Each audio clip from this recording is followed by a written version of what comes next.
I never believed I'd be telling this story to strangers on the internet, but here I am, at 65 years old, sitting in what used to be my living room, recording this video to share how my life shattered and then reformed into something unexpected. Life has a way of teaching us who we truly are when everything is stripped away. The day that changed everything started like any other Tuesday in Bridgewater, Connecticut. The April sky hung heavy with rain clouds as I gathered my worn copy of The Nightingale for my weekly book club at Grace Hendelson's house down the street. I remember applying a touch of lipstick, the same shade of coral I'd worn for decades, and checking that I had my house keys in my purse. Little details you don't realize will become significant markers in your memory, the last normal moments before everything changes.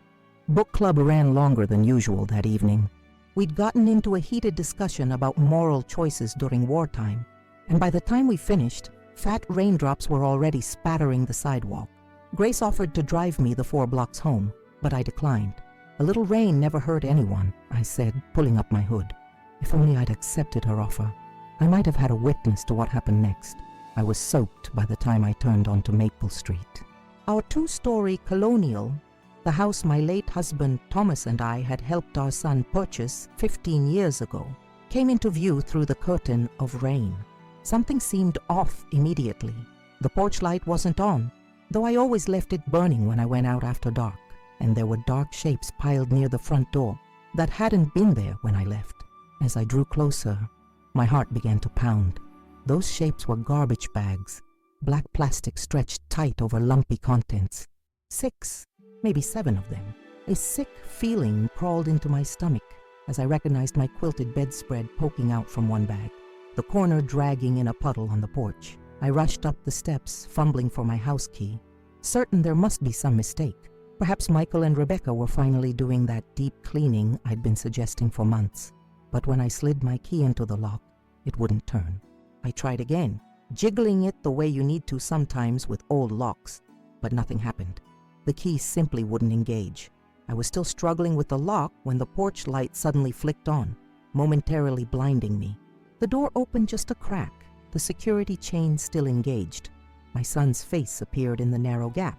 Even now, I can picture every detail of that moment, the unfamiliar coldness in his eyes, the tight line of his mouth, the way he looked at me as if I were a stranger, not the woman who had nursed him through childhood illnesses and helped him buy this very house.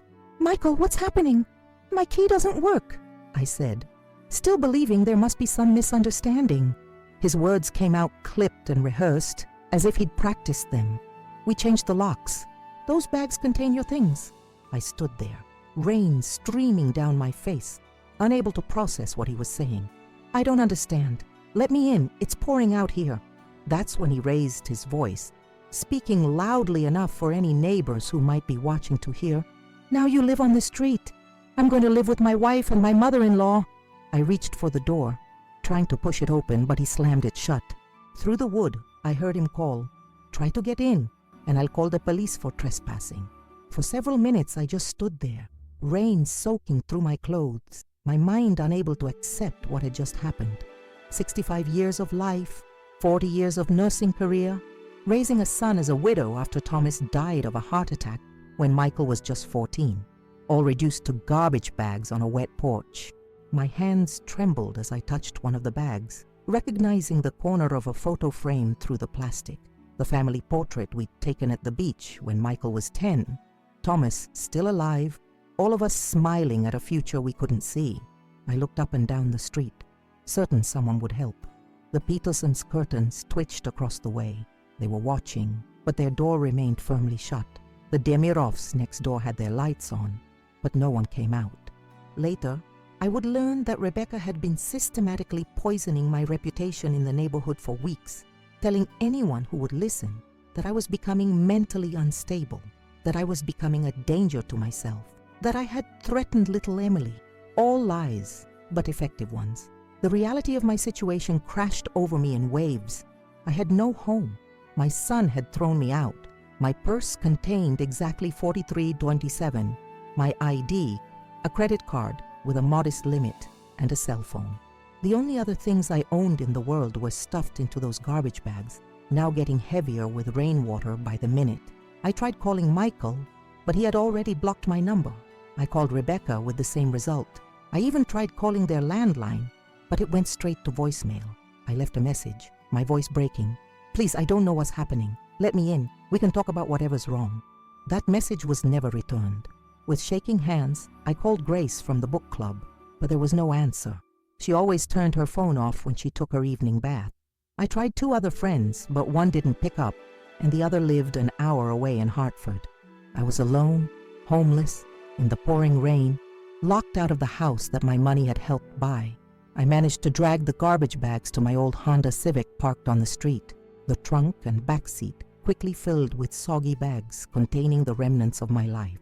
I sat in the driver's seat, water dripping from my hair onto my soaked clothes, and tried to think clearly through the shock. My first instinct was to go to a hotel, but I knew I needed to conserve what little money I had. I drove to the 24-hour Walmart parking lot and spent that first night sleeping upright in the driver's seat, jumping at every sound, unable to believe this was my new reality. The digital clock on my dashboard read 3:17 a.m. when I finally admitted to myself that this was not a nightmare I would wake from. My son, my only child, had thrown me away like garbage. By morning, with my clothes still damp and my body aching from the awkward sleeping position, I drove to Lakeside Park. I sat by the water where I used to take Michael fishing as a boy, trying to make sense of what had happened. Had I been a terrible mother? Had I missed the signs that he resented me? What had I done to deserve this betrayal? I scrolled through my phone contacts looking for anyone who might help. My old nursing colleagues were scattered across the country. My sister had died 3 years ago. Most of my friends were casual acquaintances from book club or church. At 65, my social circle had shrunk to a size I'd never noticed until I desperately needed it. What Michael didn't know, what nobody knew, was that nursing wasn't the only way I had supported us after Thomas died. There was another skill set I had developed, another life I had led in the evenings while Michael did homework or slept, a secret that I had kept for decades, believing it was safely buried in my past. But desperate times call for desperate measures, and as I sat watching the sunrise reflect off the lake, I made a decision that would change everything. I've been recording this story in pieces, trying to gather the courage to tell it all. Before I continue with what happened next, and believe me, what came after was something no one, especially my son, could have anticipated. I want to know who's listening to my story. Where are you watching from? Have you ever experienced betrayal from someone you loved unconditionally? The comment section below has become a sort of therapy for me, reading about others who've walked similar paths. As I sat in my car that morning, watching families walk their dogs by the lake, lives continuing as normal while mine had imploded, I realized I needed to retrieve what I could from those garbage bags before the rain ruined everything. I pulled into a quiet corner of the park and began the heartbreaking task of sorting through my possessions. Each bag revealed new indignities. My clothes had been stuffed in haphazardly, some still on hangers, others balled up as if worthless. A bag of toiletries had leaked shampoo over my winter sweaters. Photo albums, irreplaceable memories of Thomas, of Michael's childhood, of my parents long gone, were dampened at the edges, some photos already sticking together. I laid everything across the back seat to dry, fighting tears as I worked. In the last bag I found my jewelry box. With trembling fingers I opened it, expecting it to be empty. Michael and Rebecca knew about my wedding ring, the pearl necklace Thomas had given me on our 10th anniversary, the small diamond earrings I wore on special occasions. To my surprise, they were still there. Either they had overlooked them in their haste, or some last shred of decency had prevented them from taking these precious items. Whatever the reason, I now had something of value, something I could sell if necessary. By noon, the rain had stopped, and I needed to find a bathroom and something to eat. I drove to a small diner on the edge of town, where I wouldn't likely run into anyone I knew. As I sipped bitter coffee and picked at a sandwich I couldn't taste, I tried calling Michael again. Still blocked. I called Rebecca's mother, Judith, thinking she might at least explain what was happening. She answered on the 3rd ring. "Eleanor," she said, her voice dripping with fake concern, "I was wondering when you'd call." "Judith, what's going on?" Why did Michael lock me out? My voice sounded small even to my own ears. Her laugh sent chills down my spine. Oh, Eleanor, Michael and Rebecca have been planning this for months. They're tired of having you underfoot, questioning their parenting of Emily, taking up space in their home.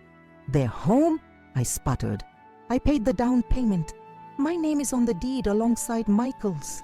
There was a pause before Judith spoke again, her voice lower, more dangerous. Is it though? When was the last time you actually looked at those documents? Michael's been managing all your finances for years now. An icy realization washed over me. It was true. After Thomas died, managing money had overwhelmed me. When Michael got his job at the bank and offered to handle the bills, investments, and paperwork, I had gratefully accepted. I signed what he asked me to sign, trusted him implicitly. He was my son. What have you done? I whispered. Nothing illegal, Judith replied smugly. Just helped my daughter and grandson secure their future. You should have saved more for retirement, Eleanor. The house is now solely in Michael's name, and he's decided he doesn't want his mentally unstable mother living there anymore. I'm not mentally unstable, I protested. But even as the words left my mouth, I understood their plan. They had created a narrative. The confused, possibly dementia-ridden old woman who couldn't care for herself. Who would believe me over my successful banker's son? We've already spoken to your doctor, Judith continued, twisting the knife. Doctor, Hansen is very concerned about your recent episodes and memory lapses. Dr. Hansen had been my physician for 20 years. He would never. His son and Michael play golf together every Sunday, Judith interrupted. Amazing what people will attest to for the right connections. Now I'm sure some nice assisted living facility will take you in. Goodbye, Eleanor. She hung up, leaving me clutching my phone in the booth of a rundown diner, my world collapsing around me. I had been outmaneuvered, betrayed by my own child. The waitress approached cautiously, asking if I needed anything else. I must have looked like what I was, a homeless old woman on the verge of breaking down. That afternoon, I tried to withdraw money from my account at First National Bank, only to discover my balance was a fraction of what it should have been. The teller looked uncomfortable as she informed me that regular withdrawals had been made over the past 6 months, emptying most of my savings. When I asked for records, she revealed that the withdrawals had been authorized with my signature, or what appeared to be my signature. I spent my second night in the car, this time parked behind the 24-hour laundromat, where I'd washed and dried my damp clothes. Sleep came in fitful bursts, interrupted by fear every time someone walked past my car.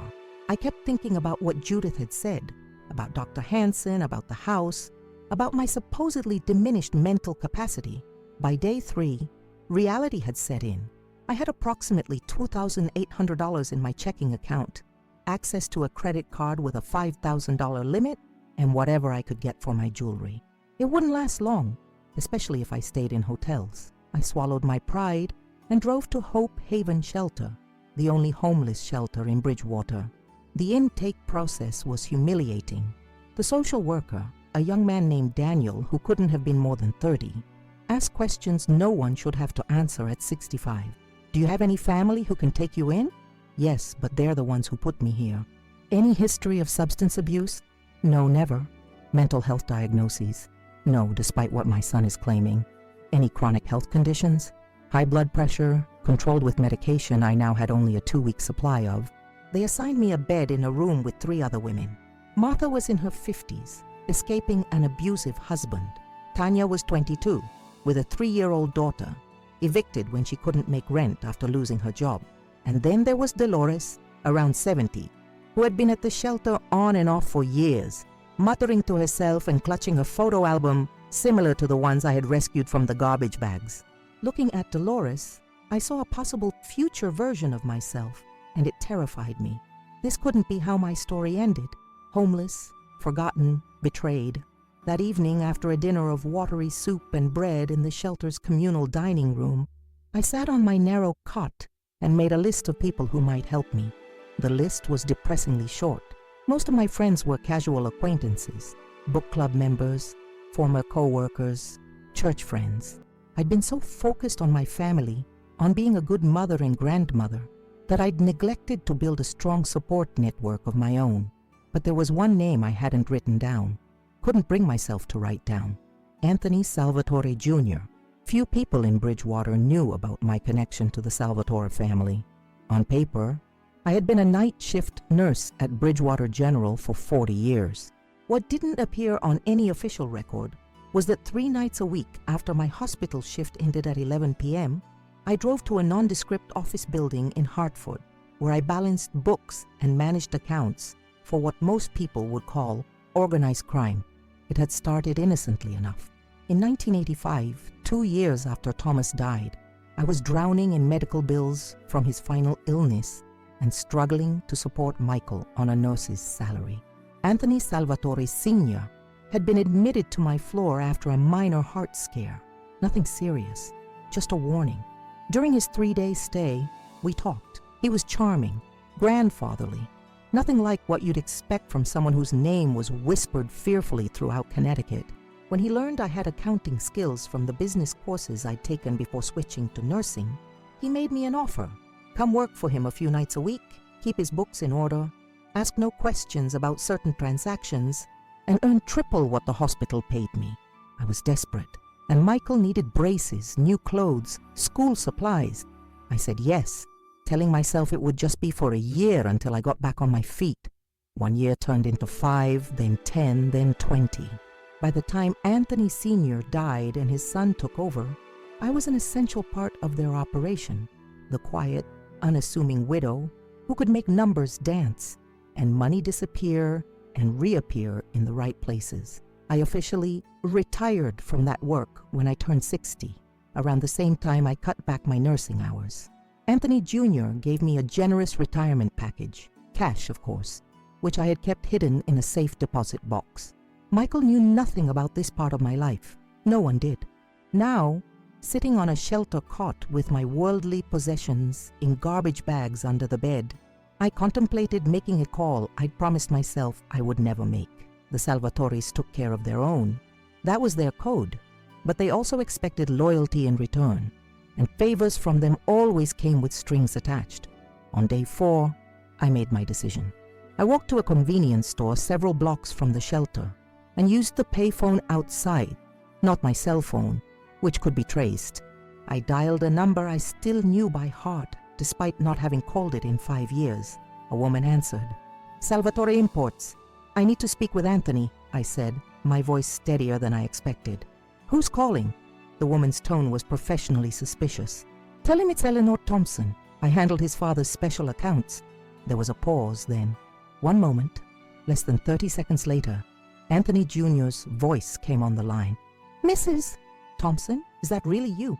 "It's me, Anthony," I confirmed. "Dad always said you were the best he ever had working the books. What can I do for you? Are you in trouble?" I swallowed hard. "I need a favor." Another pause. The Eleanor Thompson I knew never asked for favors. Must be serious. "It is." My voice finally broke as I explained what had happened. The locked doors, the garbage bags, my son's betrayal, the theft of my house and savings. Anthony listened without interrupting. When I finished, he was quiet for so long, I thought we'd been disconnected. "Mrs. Thompson," he finally said, his voice gentler than I'd ever heard it. "My father always said if you ever needed anything, we would provide it. You kept our secrets for 20 years. We keep our promises." "I don't want anyone hurt," I said quickly, suddenly afraid of what I might have set in motion. Anthony chuckled. "There are many ways to hurt a man without laying a finger on him. Give me 3 days. Stay where you are, and I'll be in touch." After hanging up, I stood by the payphone for several minutes, wondering if I had just made a deal with the devil. But when you've been thrown onto the street by your own child, when the system has failed you, when your identity has been stolen and your dignity stripped away, the line between right and wrong begins to blur. I returned to the shelter and waited. For 3 days, nothing happened. I met with Daniel, the social worker, who helped me apply for emergency assistance. I called Catherine Simmons, an attorney specializing in elder abuse cases, and scheduled a consultation using some of my dwindling funds. I tried to reach Emily, my granddaughter, but her phone had also been disconnected. They had cut off every way I had to contact her. On the morning of the 4th day after my call to Anthony, I was eating breakfast in the shelter cafeteria when Daniel approached with a newspaper. His expression was a mixture of concern and curiosity. Eleanor, he said quietly, did you know about this? He placed the Bridgewater Gazette on the table, folded open to a story halfway down the front page. The headline read, Local Banker Under Investigation for Fraud. The article detailed how Michael Thompson, a respected manager at First National Bank, was being investigated for irregularities discovered in several accounts he oversaw. The bank had placed him on administrative leave pending a full investigation. I stared at the paper, a strange feeling washing over me. Not satisfaction, not quite revenge, but something adjacent to justice. I thought of what Judith had said about Dr. Hanson supporting their claims about my mental state because his son played golf with Michael. Connections worked both ways, it seemed, and the Salvatores had connections everywhere. This was just the beginning. Anthony was keeping his promise, and I was about to learn just how far my son had gone to betray me, and how thoroughly I could reclaim what was rightfully mine. That newspaper was just the first ripple in what would become a tidal wave. I carefully folded it and slipped it into my purse, not wanting the other shelter residents to see my reaction. Inside, though, a small flame had ignited. Not happiness exactly, but the warming knowledge that I wasn't powerless after all. Later that day, I met with Catherine Simmons in her modest office downtown.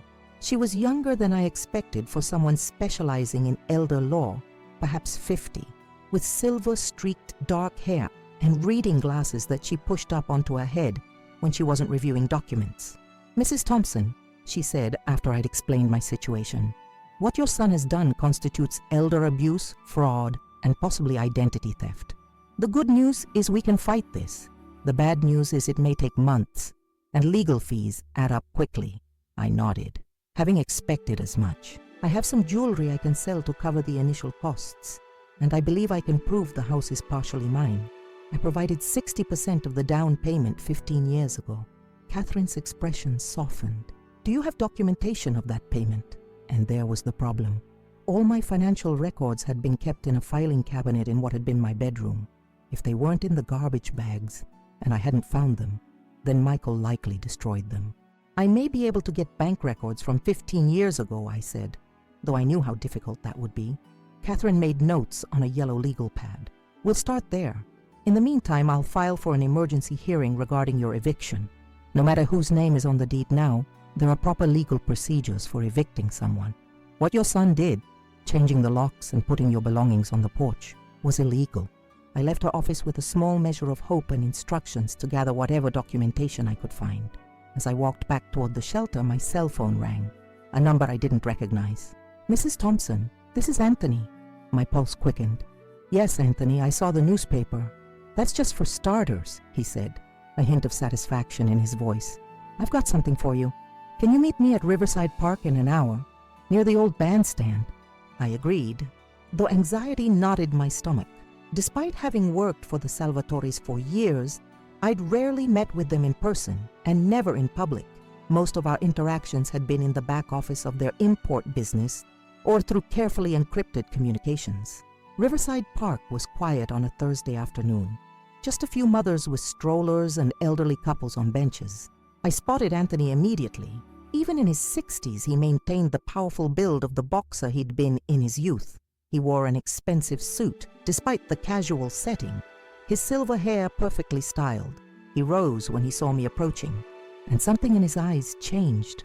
Surprise, perhaps, at seeing the proper, always put-together Eleanor Thompson looking so diminished after just a few days of homelessness. Mrs. Thompson, he greeted me, gesturing to the bench beside him. Please call me Eleanor, I said, sitting down.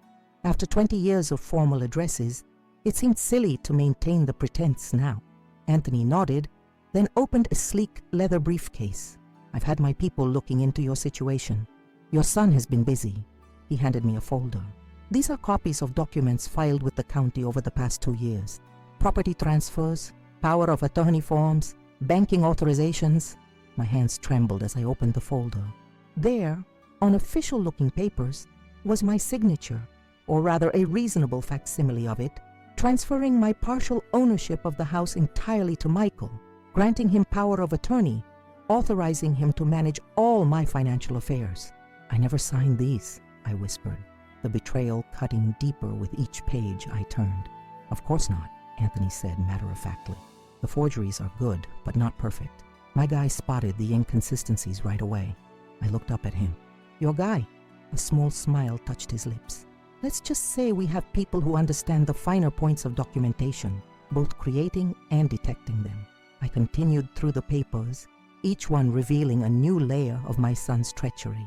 He hadn't just thrown me out on a whim. He'd been methodically separating me from my assets for years, preparing for the day when he would discard me. Why? I asked, not really expecting Anthony to have the answer. Why would he do this? Anthony shrugged. People do terrible things for money, Eleanor. You saw enough of that in your years with us. He reached into his briefcase again and pulled out a sealed envelope. This is for you. $5,000 in cash. Get yourself a decent hotel room, some new clothes. No one should see you looking like this. I started to protest, but he raised a hand to stop me. It's not charity. Consider it an advance. I have more work coming your way if you're interested. The implication was clear. The Salvatores were offering me a way back in, not just help with my current situation, but a return to my old role, or perhaps a new one. I'm 65, Anthony. I'm supposed to be retired. He laughed. My father worked until he was 78. Age is just a number in our business, Eleanor. Experience counts for more. He closed his briefcase with a decisive snap. Take the money. Think about my offer. I'll be in touch about the next steps regarding your son. As he stood to leave, I asked, what are you planning to do? Anthony straightened his already immaculate tie. Nothing permanent, nothing physical, but by the time we're done, he'll wish we'd just broken his legs instead. He nodded respectfully. Take care of yourself, Eleanor. I watched him walk away, the envelope heavy in my hand. $5,000 would buy me time, comfort, a chance to regroup, but it also tied me back to a world I'd tried to leave behind. That night I checked into a modest hotel on the outskirts of town. Nothing fancy, but clean and private. After a hot shower, my first in days, I sat on the bed and counted out $500 from Anthony's envelope. The rest I hid in various places around the room and in my suitcase. Old habits from my Salvatore days died hard. I used some of the money to buy a burner phone, knowing my regular cell might be compromised if Michael had access to my accounts. Then I called Catherine Simmons and explained that a distant relative had sent me some emergency funds, allowing me to move out of the shelter temporarily. Over the next few days, I established a routine. Mornings were spent with Catherine, building our case. The forged documents Anthony had provided were crucial evidence, though I had to be careful about explaining how I'd obtained them. Afternoons I spent at the public library, using their computers to research elder law and financial fraud. Evenings I returned to my hotel room, ordered takeout, and watched the local news. It was on day 3 of this new routine that I saw Rebecca on the evening news. She stood outside a house that had recently been listed, one of her properties as a real estate agent, looking flustered as a reporter thrust a microphone in her face. Miss Thompson, can you comment on allegations that this property failed multiple safety inspections, but was listed as move-in ready? The reporter asked. Rebecca's normally perfect makeup couldn't hide her shock. That's completely false. All our properties meet code requirements. The reporter pressed on. We have documents showing this house has black mold in the basement and faulty wiring throughout. Did you knowingly conceal these issues from potential buyers? The camera followed Rebecca as she hurried to her car, refusing to answer further questions. The news anchor returned to the screen, explaining that 3 of Rebecca Thompson's recently sold properties had been found to have serious undisclosed defects, leading to investigations by the real estate board. I sat back on the hotel bed, understanding washing over me. This was Anthony's work too. He was systematically dismantling my son and daughter-in-law's professional lives, just as they had tried to dismantle mine.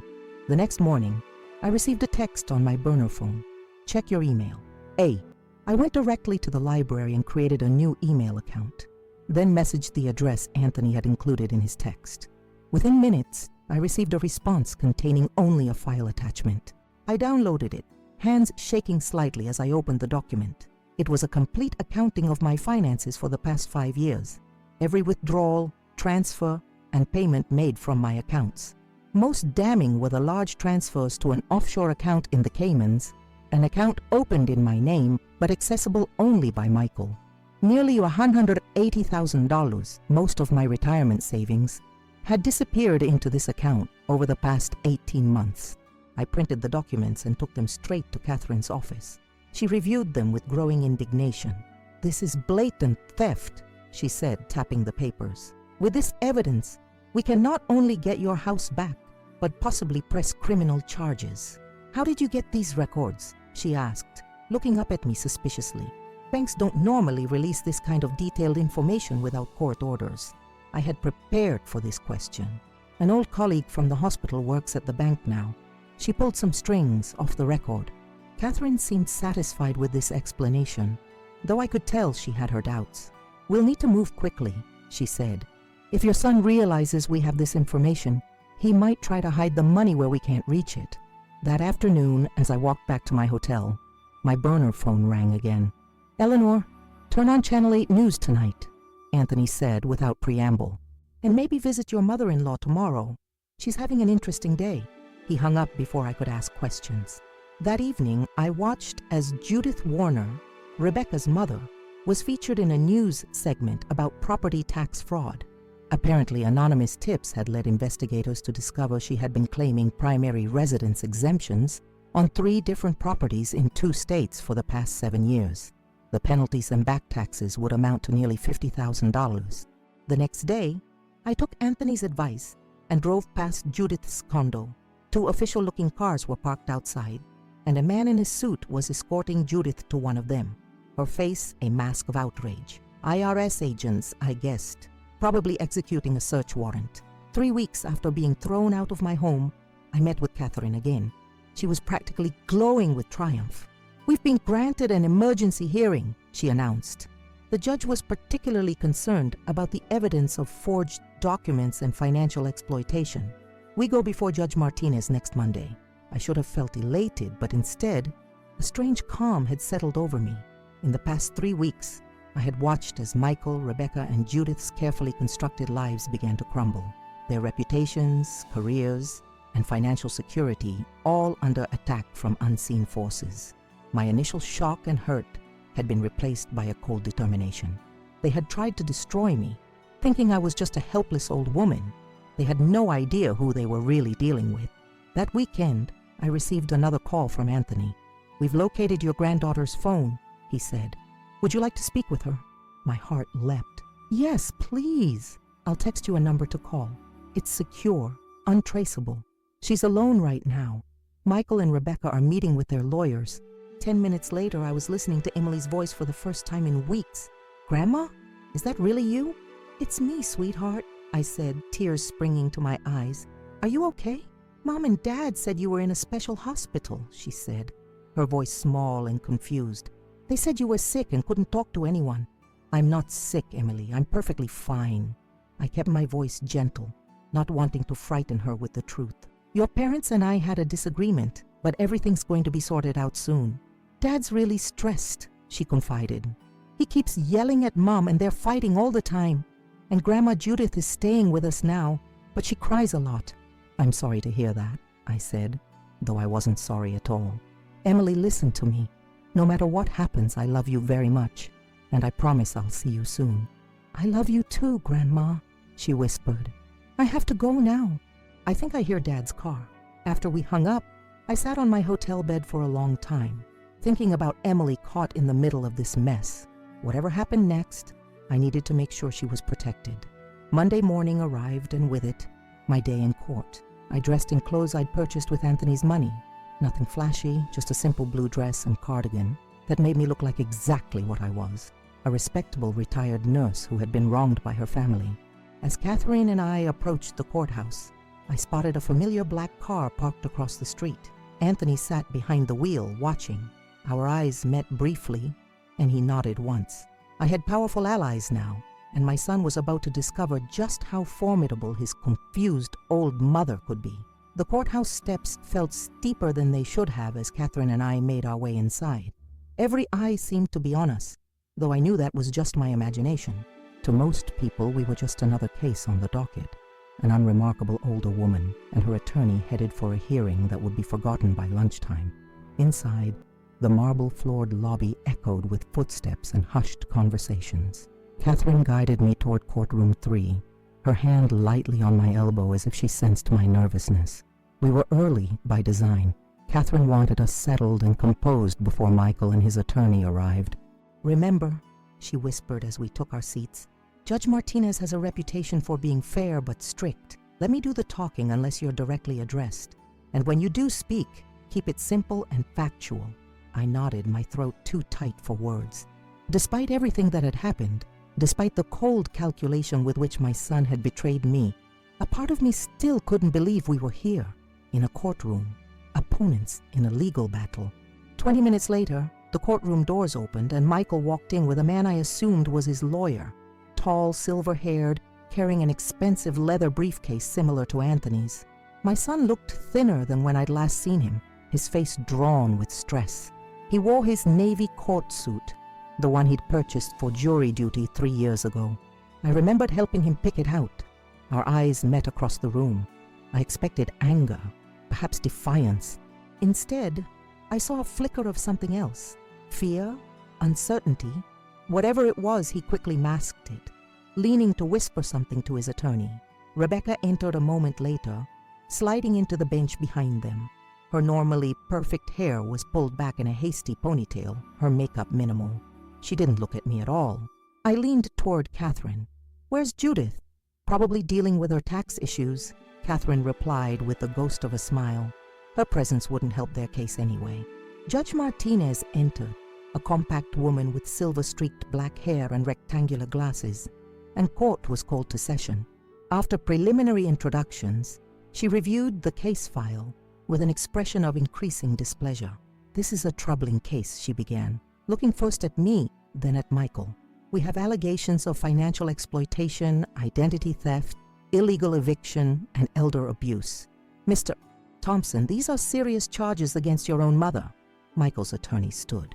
"Your Honor, my client vehemently denies these allegations. Mrs. Thompson has unfortunately been experiencing cognitive decline. My client acted out of concern for her well-being and for the protection of family assets." I felt heat rise in my face at the blatant lie, but Catherine's hand on my arm kept me seated and silent. "And the illegal eviction?" Judge Martinez asked, one eyebrow raised. "Changing the locks and putting someone's belongings in garbage bags hardly seems like an act of concern." "A regrettable miscommunication, Your Honor," the attorney replied smoothly. "My client believed his mother was being picked up by a friend to stay elsewhere while he arranged for appropriate care." Catherine rose. "Your Honor, we have evidence that will clearly demonstrate these claims of cognitive decline are not only false, but part of a deliberate attempt to defraud Mrs. Thompson of her assets." What followed was a methodical dismantling of Michael's case. Catherine presented the forged documents, the bank records showing the systematic emptying of my accounts, and affidavits from several of my former nursing colleagues testifying to my mental acuity. She even had a statement from my regular doctor, not Dr. Hansen, but the specialist who monitored my blood pressure, confirming I had shown no signs of cognitive impairment at my checkup just 2 months earlier. As the evidence mounted, I watched Michael's expression change from confidence to concern to something approaching panic. His attorney requested multiple recesses to confer, each time returning with a slightly modified version of their story. But the facts were undeniable. The judge's patience visibly thinned. "Mr. Thompson," she finally said, addressing my son directly, "can you explain why your mother's signature appears on documents she claims she never signed?" Michael shifted in his seat. She must have forgotten signing them. That's part of the problem, Your Honor. Her memory isn't reliable. Yet we have a handwriting expert's analysis indicating these signatures were forged," Judge Martinez countered, tapping the report Catherine had submitted, "and bank records showing transfers to offshore accounts you control." My son's face paled. "I was managing her finances with her permission by transferring her retirement savings to the Cayman Islands." The judge's tone could have frozen water. When Michael couldn't provide a satisfactory explanation, Judge Martinez called a brief recess. As the court cleared, Catherine turned to me with a small smile. "We're in good shape," she whispered. The The judge clearly isn't buying their story. I nodded, watching as Michael and his attorney huddled in intense conversation across the room. Rebecca had slipped out, presumably to make calls. My son glanced at me once, his expression a mixture of anger and something else. Maybe fear. He was beginning to realize he wasn't going to win this battle. When court reconvened 30 minutes later, Michael's attorney requested to approach the bench. After a brief, hushed conversation with the judge and Catherine, they returned to their tables. "Mrs. Thompson," Judge Martinez addressed me directly, "your son's attorney has proposed a settlement. They are offering to return the house to your name, provide immediate access to your belongings, and establish a payment plan to restore the funds removed from your accounts. In exchange, you would agree not to pursue criminal charges." I looked at Catherine, who gave me a slight nod. This was a victory. Everything we'd asked for and more, yet something in me hesitated. I thought of the garbage bags on the porch, of sleeping in my car, of the shelter cot, of the lies they'd told Emily. "I need to think about it," I said quietly. The judge nodded. "We'll take another brief recess. 15 minutes. In the hallway outside, Catherine pulled me aside. "This is a good offer, Eleanor. Better than I expected. We could push for criminal charges, but that would mean a longer battle, and the outcome isn't guaranteed." I nodded, understanding the practical considerations. But something else weighed on my mind. "What about Emily? There's nothing in the settlement about my granddaughter." Catherine sighed. "Custody and visitation would be a separate legal matter. But if you accept this settlement, it establishes that their claims about your mental state were false, which would help if you decide to pursue visitation rights later." As we discussed the options, I saw Rebecca hurrying down the hallway, phone clutched to her ear, her face contorted with distress. A moment later, Michael burst out of the courtroom door, his attorney trailing behind him. "Mrs. Thompson," the attorney called, approaching us. "My client would like to modify the settlement offer." Catherine straightened, instantly wary. "What modifications?" "In addition to the terms already proposed, Mr. Thompson is willing to provide a formal written apology and agree to regular visitation with his daughter." I caught Michael's eye over his attorney's shoulder. He looked away quickly, but not before I saw the desperation there. Something had changed, something beyond the courtroom proceedings. Before I could respond, my burner phone vibrated in my purse. I excused myself and stepped away to check it. A text from Anthony. "His offshore account is empty. Rebecca's license suspended. Judith being audited for past 7 years. Your call now." I understood immediately. Anthony had hit them with everything simultaneously. Whatever financial safety net Michael thought he had was gone. Whatever career Rebecca was trying to salvage was in jeopardy. Whatever support Judith might have provided was compromised by her own legal troubles. They weren't offering me a settlement out of remorse or a sense of justice. They were drowning and saw me as their only lifeline. I returned to Catherine. "I'll accept the settlement with one additional condition." "Which is?" Michael's attorney asked cautiously. "Emily comes to live with me while her parents sort out their issues," I said, looking directly at my son. "I'll help with her schooling and expenses. Michael and Rebecca can have liberal visitation." Michael started to protest, but his attorney silenced him with a hand on his arm and pulled him aside for a whispered conference. When they returned, the attorney nodded stiffly. "My client agrees, provided the arrangement is presented to the child as temporary and for her benefit, not as a punishment to her parents." I agreed, and within the hour the settlement was formalized and approved by Judge Martinez. I would return to my home that very day. Michael and Rebecca would move to a rental property they owned across town. Emily would come to stay with me starting that weekend, with her parents allowed to visit regularly. All of my belongings would be returned, my name restored to the house deed, and a payment plan established to return my stolen funds. As we left the courthouse, Catherine shook my hand with a genuine smile. "Congratulations, Eleanor. I wish all my cases turned around this quickly. Usually these battles take months or even years." I thanked her, paid her fee from Anthony's envelope, and promised to call if any part of the settlement wasn't honored. As she walked to her car, I noticed Anthony's black sedan still parked across the street. He rolled down the window as I approached. "Satisfactory outcome?" he asked, sunglasses hiding his eyes. "Very," I replied. "Thank you doesn't seem adequate." He waved away my gratitude. "The Salvatoris pay their debts. My father always spoke highly of you. He reached into his jacket and handed me another envelope. Consider this interest on what they took from you. I didn't need to open it to know it contained more cash. Anthony, I can't. You can and you will, he interrupted. Besides, you'll need it to set up things for your granddaughter. His expression softened slightly. Family is everything, Eleanor. Those who betray family deserve what they get. I couldn't disagree. What happens now? With Michael and Rebecca's situations? Anthony shrugged. That depends on you. Say the word, and the pressure continues. The bank investigation, the real estate board, the IRS looking at Judith, all that can proceed to its natural conclusion. Or it can quietly go away, problems mysteriously resolved. The power of that choice was dizzying. I could destroy them completely or grant mercy. I need to think about it, I said finally. Take your time, Anthony replied. My offer of work still stands, by the way.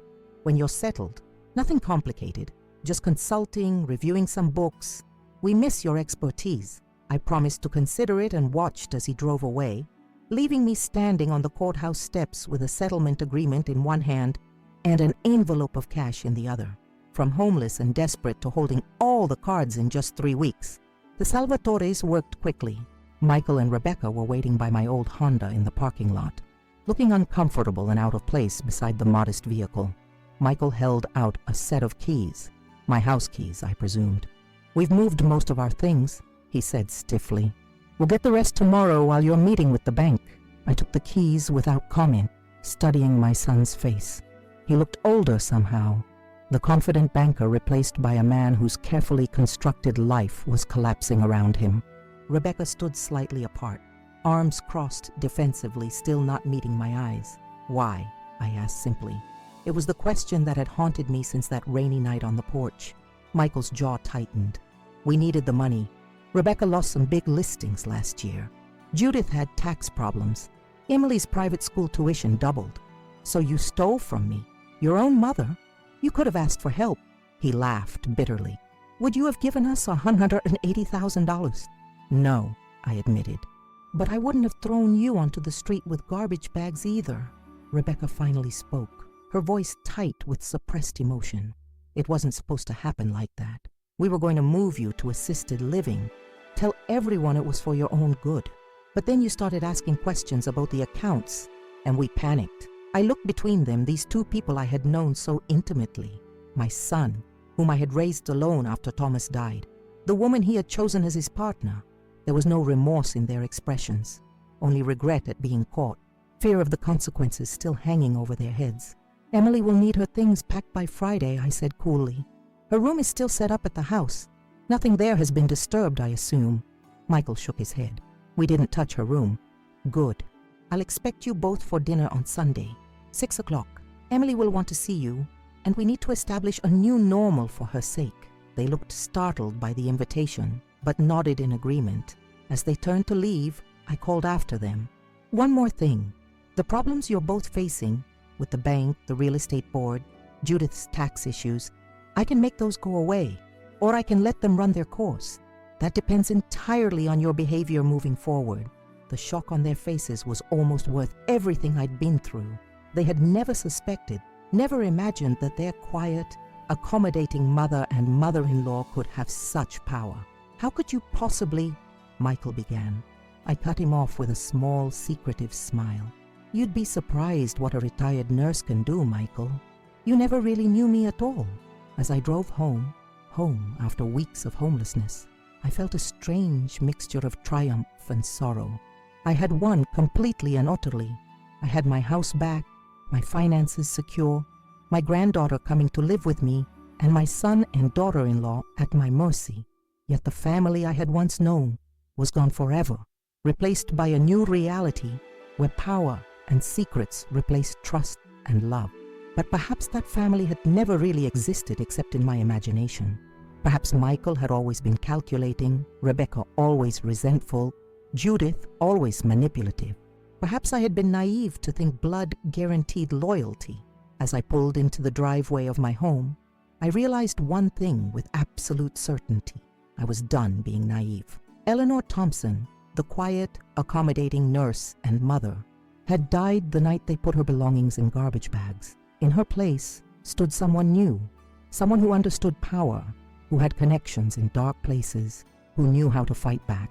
And God help anyone who underestimated her again.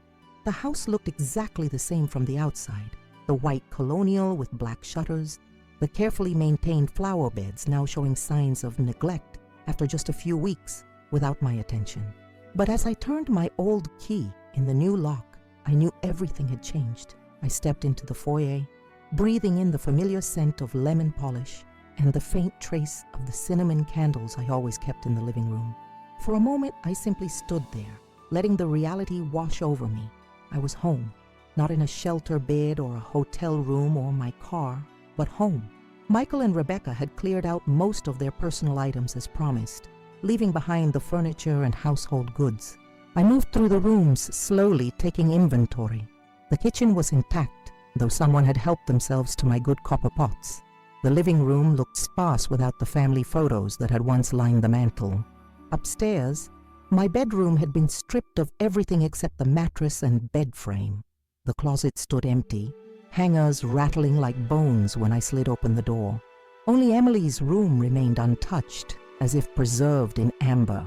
Her stuffed animals arranged on the bed, books on the shelves, the science fair ribbon from last spring still pinned to her bulletin board. I sat on the edge of her bed, running my hand over the colorful quilt I'd made for her 12th birthday, and allowed myself a moment of quiet victory. She would be here soon. That first night back, I slept on the couch, unwilling to use the bare mattress upstairs that still felt like it belonged to someone else.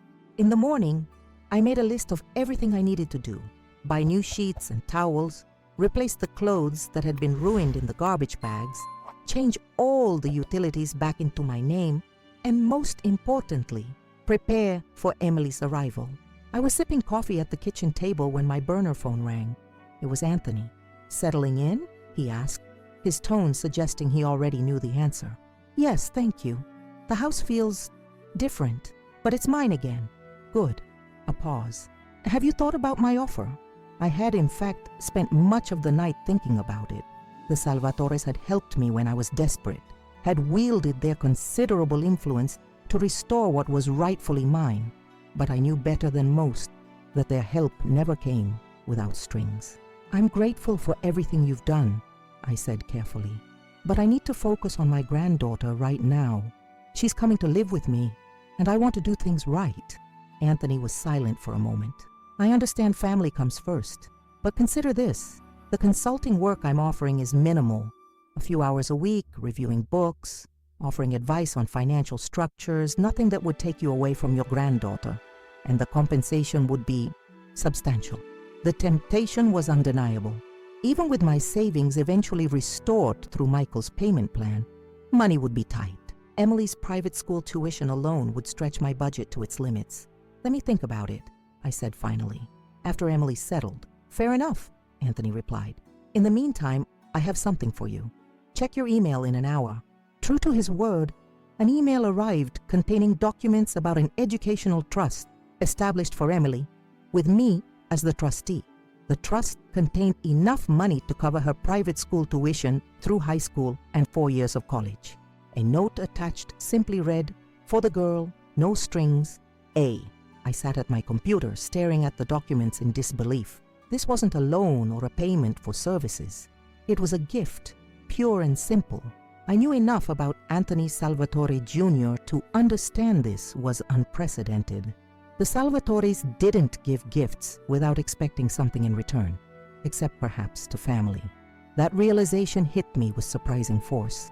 In the Salvatore world, I was family, not by blood, but by loyalty and trust maintained over decades. While my own son had betrayed me for money, these men known for their ruthlessness had honored a debt to a retired bookkeeper without hesitation. I printed the trust documents and put them in a folder for safekeeping. Whatever my future relationship with the Salvatores might be, Emily's education was now secure. It was one less thing to worry about. The next few days passed in a blur of activity.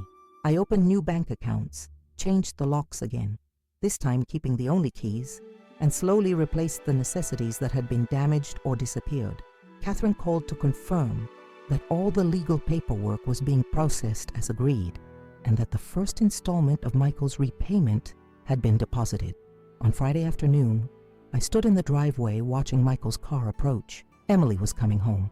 The car had barely stopped when the back door flew open and my granddaughter burst out, running towards me with a speed that took my breath away. She threw herself into my arms, nearly knocking me over with the force of her embrace. "Grandma, you're really okay," she cried, her voice muffled against my shoulder. I held her tightly, breathing in the familiar scent of her strawberry shampoo. "I'm fine, sweetheart. Better than fine now that you're here." Over her head, I watched as Michael and Rebecca unloaded her suitcases from the trunk, their movements stiff and uncomfortable. Emily pulled back to look at me, her young face serious. "They lied to me," she said, quiet enough that her parents couldn't hear. "They said you were sick and had to go to a special hospital. But then I heard them fighting about money and the house, and I knew something was wrong." I brushed a strand of hair from her face, marveling at her perceptiveness. "Grown-ups make mistakes sometimes, Emily. Even parents. But we're going to be fine now." She nodded solemnly, then brightened. "Is my room still the same? Did they leave my rock collection?" "Everything's exactly as you left it," I assured her. "Why don't you go up and check while I talk to your parents?" As she raced into the house, I approached Michael and Rebecca, who stood awkwardly by their car. Up close, they looked even more worn down than they had at the courthouse. Rebecca's designer clothes replaced by jeans and a plain sweater, Michael's clean-shaven face now sporting several days' stubble. "Her school uniforms are in the blue suitcase," Rebecca said, not quite meeting my eyes. "The medicine for her allergies is in her backpack with the dosage instructions." I nodded. "We'll see you Sunday for dinner then. 6 o'clock. Michael cleared his throat. "Mom, about the bank investigation." "Let's not discuss that now," I interrupted. "Emily might hear. We'll talk on Sunday." They left with backward glances, looking almost like visitors being ejected from what had once been their home. I felt a momentary pang, watching my son drive away, remembering the little boy who had once run to greet me with the same enthusiasm Emily had just shown. But that little boy was long gone, replaced by a man who had calculated the dollar value of his mother's life and found it wanting. Inside, Emily had already settled on the living room floor with her tablet. "Grandma, can we order pizza for dinner? And can I stay up late watching movies since it's Friday?" I laughed, feeling a genuine lightness for the first time in weeks. Pizza sounds perfect, and one movie, not 3. She grinned, the gap where she'd recently lost a tooth making her look younger than her 14 years. "2 movies and I'll help you garden tomorrow?" "Deal," I agreed, reaching for my phone to order dinner. That weekend established our new routine. Emily and I worked in the garden on Saturday, clearing the weeds that had sprouted during my absence. We baked cookies and played board games and talked about books, ordinary activities that felt extraordinary after everything that had happened. Sunday evening arrived, and with it, Michael and Rebecca for dinner. The meal was a stilted affair, conversation limited to safe topics like Emily's school and the unusually warm weather. Emily, sensitive to the tension, filled the silences with cheerful chatter about her science project and the book she was reading. After she excused herself to finish homework, the real conversation began. "I've been contacted by the bank's investigators," Michael said, his voice low. "They're focusing on 3 specific accounts where they found irregularities." I sipped my water calmly. "How unfortunate." Rebecca leaned forward. "My broker's license is suspended pending a review. If they pull it permanently, my career is over. And my mother," she continued. "The IRS has frozen her assets while they investigate. She's had to move in with my sister in Massachusetts." I met their desperate gazes with a steady one of my own. "That all sounds very challenging." Michael's composure finally cracked. "Mom, we know you're behind this somehow. These investigations all started right after what happened with the house. It can't be coincidence." "What an interesting theory," I replied, keeping my voice neutral. "But I'm just a retired nurse. How could I possibly orchestrate banking investigations and IRS audits?" Rebecca made a small, frustrated sound. "Please, whatever we did, we're sorry, but we're drowning here. Michael might face criminal charges. We could lose everything." "Like I almost did?" I asked quietly. They both fell silent, unable to meet my eyes. I stood and began clearing the plates, my movements deliberate and unhurried. "Fortunately for you both," I said, rinsing a dish in the sink, "I believe in second chances, especially for Emily's sake." I turned to face them. "If you honor our agreement, if you repay what was taken, if you respect my role in Emily's life, if you never again try to paint me as incompetent or unstable, then perhaps these various investigations will reach more favorable conclusions." The hope and relief on their faces was almost pathetic. They agreed immediately, promising complete cooperation, swearing they'd learned their lesson. I believed them, not because I trusted their moral awakening, but because they now understood the consequences of crossing me. Fear is a powerful motivator. After they left, I sat on the back porch watching the sunset, Emily's homework questions filtering through the open window behind me. I pulled out my phone and called Anthony. "I've made my decision," I said when he answered. "I'll do the consulting work." "Excellent," he replied, sounding genuinely pleased. "Minimal hours as promised. We'll set up a proper office for you.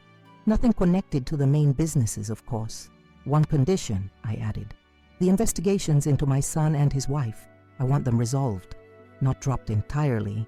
They need to face some consequences, but nothing that will destroy them completely." Anthony chuckled. "Already arranged. Banking irregularities will be attributed to software errors, though your son will be demoted. Real estate license suspension reduced to 6 months and a fine. Tax issues for the mother-in-law reduced to a payment plan for a much smaller amount." I wasn't surprised he'd anticipated my request. Anthony Salvatore Jr. hadn't built his empire by failing to understand people's motivations. "Thank you," I said simply. "Family first, Eleanor," he replied. "Always family first." In the months that followed, life settled into a new pattern. Emily thrived living with me, her grades improving without the tension that had filled her parents' home. Michael and Rebecca, humbled by their near financial ruin, maintained a civil relationship with me, visiting Emily regularly, but always careful to respect my boundaries.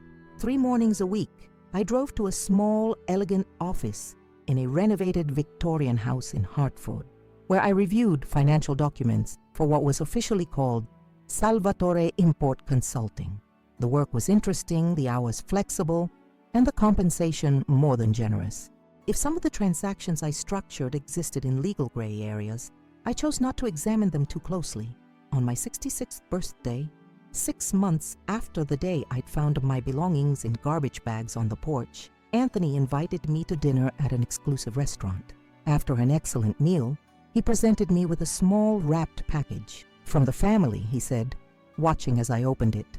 Inside was a delicate gold bracelet with a single charm, a key.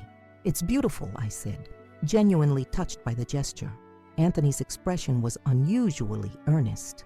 "My father always said you were the keeper of keys to our books, to our secrets. Now you have a reminder that you hold the keys to your own life as well."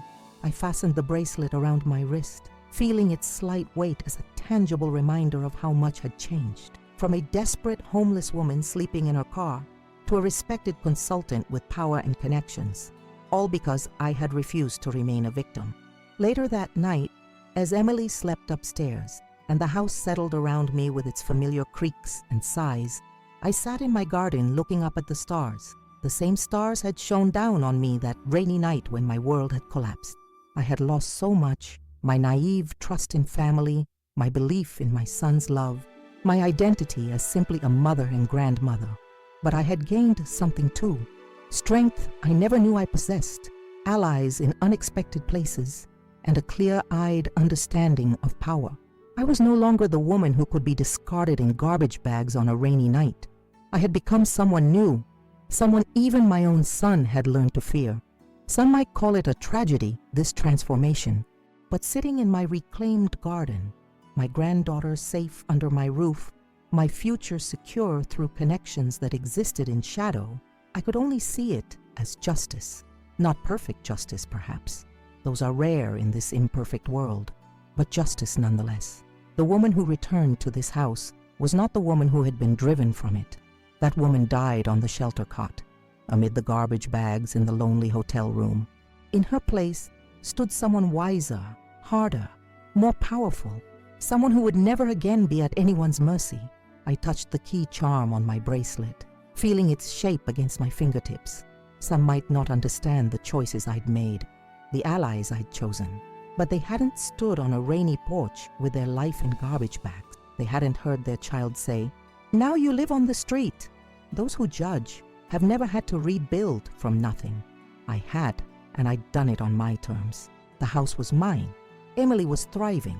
Michael and Rebecca had learned a painful but necessary lesson, and I had found a new purpose, a new identity, a new power. Some might call it revenge. I called it survival. So many of you have asked how my story ends, and the truth is, it's still being written every day. But as I sit here in my garden, the same garden I thought I'd never see again after that rainy night, I want to share where things stand now and what I've learned from this journey that changed everything about who I am. It's been exactly 1 year since Michael stood in the doorway of what was once our family home and told me I now lived on the street. 1 year since I spent that first terrifying night in my car, rain drumming on the roof, wondering how my own child could discard me so easily. 1 year since I learned that family ties can be severed with the changing of a lock, that decades of love and sacrifice can be reduced to garbage bags on a porch. But it's also been 1 year of transformation, from victim to victor, from helpless to powerful, from naive to knowing. The journey wasn't pretty. It wasn't always ethical. It certainly wasn't what I expected my retirement years to look like. But it was necessary, and in some ways, it saved me from a much worse fate.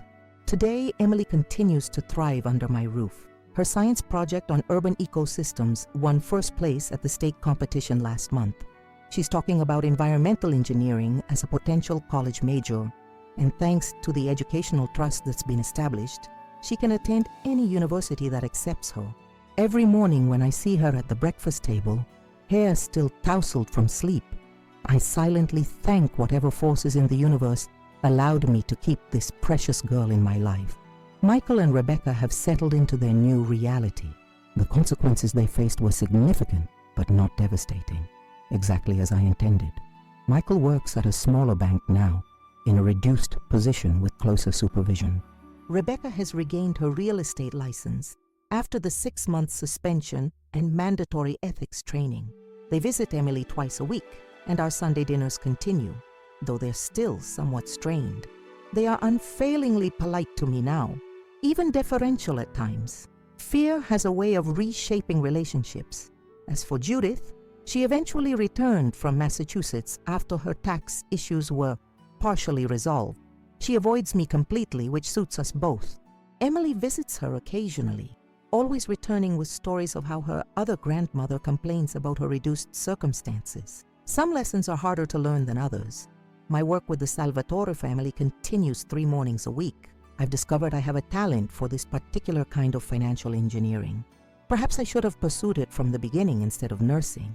The elegant office with its antique desk and state-of-the-art computer has become a second home of sorts, a place where my skills are valued and my age is seen as an asset rather than a liability. The gold bracelet with its key charm rarely leaves my wrist. It serves as a daily reminder that I alone hold the keys to my life now. No one will ever again have the power to lock me out. Not from my home, not from my finances, not from my relationship with my granddaughter. Some nights, I still wake suddenly, momentarily disoriented, convinced I'm back in the shelter or sleeping in my car. The trauma of those weeks hasn't completely faded, but then I feel the comfortable weight of my own blankets, hear Emily's soft breathing from down the hall, and remember that I fought back. I survived. I won. Was what I did revenge? Perhaps. The line between justice and vengeance can be razor thin, especially when the legal system fails to protect the vulnerable. I don't regret the choices I made. I don't regret calling on connections from my past that many would find questionable. I don't regret showing my son and his wife exactly what happens when you underestimate a woman with nothing left to lose. Because here's what I've learned, what I want everyone watching to understand. Age doesn't make us powerless unless we allow it to. Gray hair doesn't mean we can be discarded. Retirement doesn't erase decades of knowledge, connections, and skills. I may be 66 years old, but I'm not finished. I am not weak. I am not disposable. I've received thousands of messages from viewers who've faced similar betrayals, adult children stealing their savings, family members questioning their competence, partners of decades suddenly deciding they're a burden. So many of you have asked how I found the strength to fight back when all seemed lost. The answer is simple. I had no choice. When you're standing in the rain with your life in garbage bags, you either crumble or you become something new, something stronger, something that will never be vulnerable in the same way again. I chose the latter. I chose to survive. I chose to reclaim not just my house and my money, but my power. If my story has resonated with you, if you found inspiration in how I turned tragedy into triumph, I ask you to subscribe to Revenge Expected. Each week, we share stories of people who refused to remain victims, who found creative, sometimes unexpected, ways to reclaim their dignity and their lives. These stories take considerable time and resources to research and produce properly, which is why your support means everything.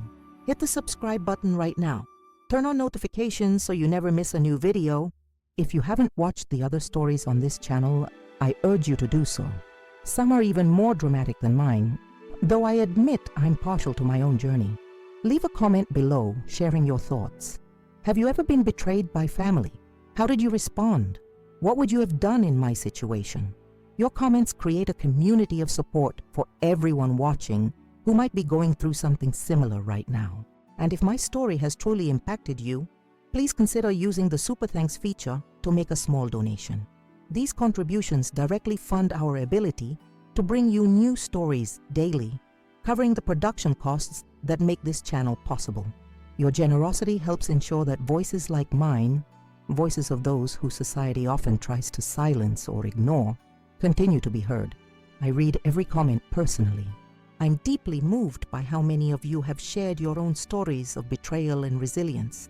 Together, we're creating a powerful message that age doesn't equal weakness, that family betrayal doesn't have to be the end of our story, that sometimes the most devastating moments in our lives can lead to unexpected strength.